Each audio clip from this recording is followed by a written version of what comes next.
Vamos começar com o Feliciano. Ele faz um balanço da economia de Sinop região. Isso mesmo. Que a economia ela acabou sendo um dos assuntos mais pautados nos últimos 2 anos, né? Além da saúde devido ao novo coronavírus, a economia também se tornou uma preocupação na mente dos brasileiros. Isso se tornou uma realidade aqui no Mato Grosso e o nosso estado viveu uma realidade totalmente diferente. O economista Feliciano Azuaga faz um balanço da nossa região nestes 2 anos aqui para a Hits Prime FM.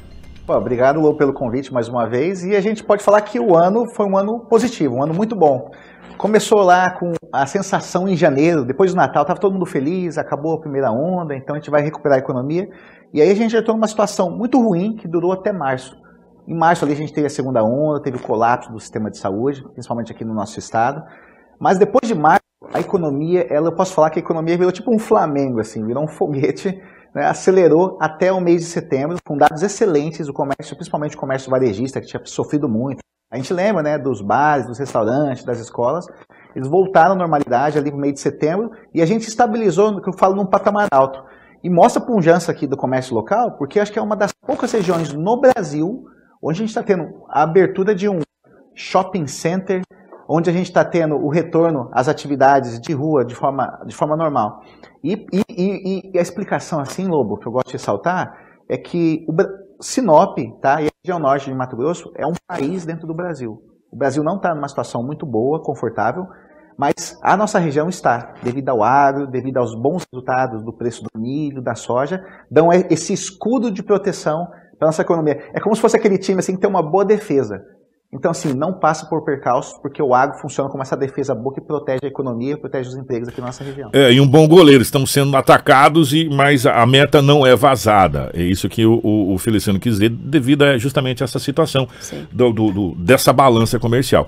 E o Feliciano falou também a respeito do que a nossa região foi afetada na pandemia. Quer dizer, ele fez uma prévia, ele já disse do nosso escudo, mas ele detalhou com mais requintes essa questão do que a pandemia afetou aqui na nossa região. A pandemia, ela impactou de forma diferenciada cada região. Só para dar um exemplo, assim, teve regiões metropolitanas, a gente pega a região de Belo Horizonte, Florianópolis, o comércio chegou a ficar 6 meses fechado. Então essas regiões dependem do comércio ou da indústria. O comércio manco, né? Ficou muito exposto. E a indústria começou a ter falta de matérias-primas. Então a indústria também colapsou. Se a gente pegar até hoje, a indústria de automóveis no Brasil não voltou à normalidade, porque você não tem microprocessadores. Então a indústria não consegue fabricar veículos, a indústria para toda a cadeia de suprimentos e a região sofre. Então, nessas regiões, o sofrimento foi maior. Aqui, o agro, a cadeia de logística do agro, a cadeia de suprimentos do agro, ela não parou. E quando a situação piorou para o país, você teve uma pressão sobre o dólar para a nossa região alto é bom. Então, assim, é uma coisa contraintuitiva. Enquanto o Brasil vai mal das pernas, a nossa região, do lado oposto, ela tem uma situação mais favorável, porque o câmbio explodindo é pior para o Brasil inteiro, mas para o Mato Grosso do Sul, para uma região de Goiás, é excelente, porque os preços da saca de soja, do milho, do algodão, da carne disparam, entra mais recursos para a nossa região, aumenta o número de recursos, aí expande a construção civil, expande as franquias que chegam aqui, que os produtores querem fazer nos investimentos, e para o governo também foi bom. A gente tem que lembrar, o estado de Mato Grosso está com caixa cheio esse ano. O governador Mauro Mendes, inclusive, já prometeu um novo aumento da RGA para o ano que vem, graças aos bons resultados aí desse setor, que é a base da economia, que é o setor agro, que impacta também o setor de serviços. 7h39, e já que ele falou da questão da RGA, foi divulgado 7% de RGA, já que ele falou do aumento da RGA, isso foi divulgado ontem, né, pela mídia, pelo governo do Mato Grosso, essa questão do reajuste da RGA. E falando sobre economia, né, sempre a gente se lembra dos valores, principalmente neste ano de 2021, onde os produtos de mercados, combustíveis, gás e energia tiveram um aumento significante. E o Feliciano fala um pouquinho sobre esse aumento aí da cesta básica. Aí como eu falei, né, tem o lado positivo por esse lado do nosso estado, mas teve o lado negativo, que vai afetar as famílias que têm a menor renda, logo. Porque assim, alimentos, a gente tem que lembrar outro fator também importante, energia. E os combustíveis, a gasolina, o etanol, é bom para quem exporta, mas é ruim para quem não tem que comprar lá no mercado. Você vai lá no mercado fazer a comprinha do mês, comprar o franguinho, abastecer o carro no final de semana, os preços acompanham a cotação internacional. E aí tem um problema. O preço da gasolina no mundo, em preço em dólar do barril do petróleo, ele não é mais alto que o de 2017. Mas como a nossa moeda está desvalorizando, né, o dólar está ficando muito forte, a gente tem que gastar mais reais para comprar a mesma quantidade de picanha, a mesma quantidade ali de fraldinha, a mesma quantidade de etanol para o veículo, a mesma quantidade de energia para a nossa residência. Então a gente está sentindo isso. A notícia boa, Lobo, é que nas últimas semanas o dólar ele deu uma estabilizada também ali em 5,50. Mas o ideal para 2022 é fazer esse preço desse dólar cair. Porque se o preço do dólar cai, aí cai o preço da carne, cai o preço do milho, cai o preço do arroz, cai o preço do etanol, da gasolina. Não adianta a gente ficar discutindo às vezes, por que tem que reduzir o preço da gasolina? Você tem que fazer redução da taxa de câmbio.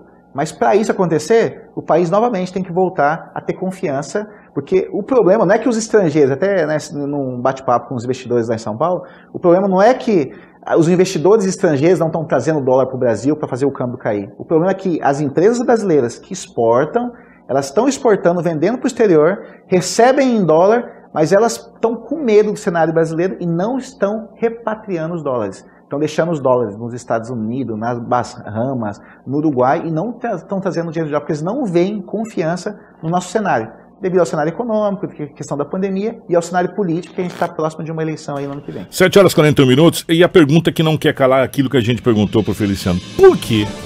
Por quê que o nosso glorioso salário mínimo não acompanha, principalmente esses aumentos da questão da cesta básica, não acompanha essa situação? Essa é a pergunta de $1 milhão que a gente fez para o nosso querido Feliciano. Porque, como eu disse, o salário mínimo é uma regra nacional. Aquele que eu falei para você, né? Mato Grosso virou uma coisa fora do padrão. Talvez o empresário local, porque está tendo bons resultados, a gente está vendo a chegada de novas empresas, a abertura do shopping, que demandou uma grande quantidade de pessoas para trabalhar na operação, mas também na obra do empreendimento comercial. Talvez esse empresário aqui ele consiga absorver um aumento do salário mínimo, mas no Brasil, não. Eu não posso chegar para uma região lá que está quebrada, no Nordeste, em Pernambuco, ou na região metropolitana, lá em Minas Gerais, ou na região do interior de São Paulo, e fazer um aumento se eles não têm condição de arcar. E a gente tem que dar outra coisa também para o empresário. O empresário, esse ano, ele passou pela maior alta também dos custos, devido ao aumento da energia. A gente tem que lembrar, a energia disparou o preço no Brasil. E energia é um dos principais itens de consumo das empresas. Aí você imagina, chega para o empresário e fala assim, olha, vai ter que aumentar o salário, você vai ter que absorver esse aumento do custo da energia, e para determinados segmentos, a gente sabe disso, o preço das matérias-primas explodiram. Quem for nos assistir aí na internet, sabe que o preço da madeira, o preço do ferro, o preço de cimento, o preço de itens para produção de produtos disparou. Então, fica nessa disputa, né? A gente chama isso de conflito distributivo. Isso vai ser um problemão, Lobo, você está até antecipando isso, vai ser um problemão para o ano que vem. As negociações salariais, porque a inflação comeu, a gente está sentindo no bolso, está comendo o salário das pessoas, as pessoas vão chiar para o patrão, e aí vai ter aquela briga que a gente não via essas brigas aí, Lobo, desde o início da década de 90. Isso morreu na década de 90. A gente está voltando a ter um problema, que era um problema lá do período de Sarney, do período do Collor. E vai ser um problemão, Lobo. A gente vai ter muita dificuldade nas negociações trabalhistas do ano que vem.